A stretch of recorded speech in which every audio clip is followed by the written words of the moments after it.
ప్రతి ఆఫీస్‌లో ఒక బేవర్స్ బ్యాచ్ కొంతమంది ఉంటారు. చిల్లర రాజకీయాలు చేసేవాళ్ళు. వాటినే ఆఫీస్ పాలిటిక్స్ అంటారు. వాటి నుంచి బయటపడాలంటే నేను ఒక 6 టిప్స్ చెప్తా. మాక్సిమం ఫాలో అవ్వండి.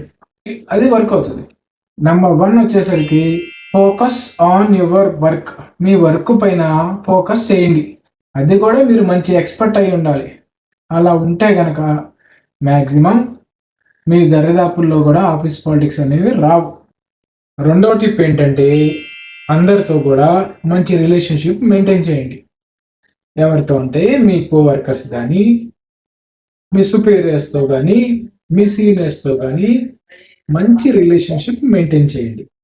దానితో పాటు మీరేం చేస్తారంటే మీ మీద వాళ్ళకి నమ్మకం ఏర్పడేలాగా బిహేవ్ చేయండి. రెండోది గౌరవప్రదంగా జీవించండి. అంటే రెస్పెక్ట్ మీకు ఇచ్చేలాగా మీ బిహేవియర్ ఉండేలాగా చూసుకోండి.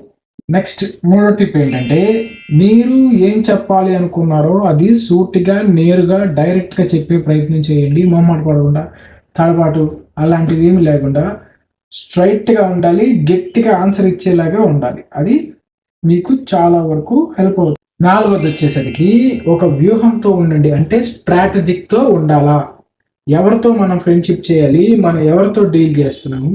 అనే ఒక వ్యూహాన్ని మనం ముందే రచించుకొని, ప్లాన్ చేసుకొని, సెట్ చేసుకొని మన బిహేవియర్ మంచి స్ట్రాటజిక్‌తో ఉంటే మాక్సిమం మనం సేఫ్. ఐదో టిప్ వచ్చేసరికి నిష్పక్షపాతంగా ఉండాలి. అంటే ఇంపార్షియల్ అంటే నిష్పక్షపాతం అంటే మనం ఎవరి పక్షాన ఉండకూడదు. అంటే వీడు చూడగానే అరే వీడు తెలుగుదేశం పార్టీరా, వీడు జనసేన పార్టీరా, వీడు సమ్ ఎక్స్ పార్టీరా అలాగా ఎలా అంటారో కొంతమందిని మనం అలాగా కాకుండా ఎవరి వైపు ఉండకుండా మోడరేట్‌గా అందరితో కలిసిపోతే అది కూడా మనల్ని ఆఫీస్ పాలిటిక్స్ నుంచి కాపాడే అవకాశాలు చాలా వరకు ఉంటాయి.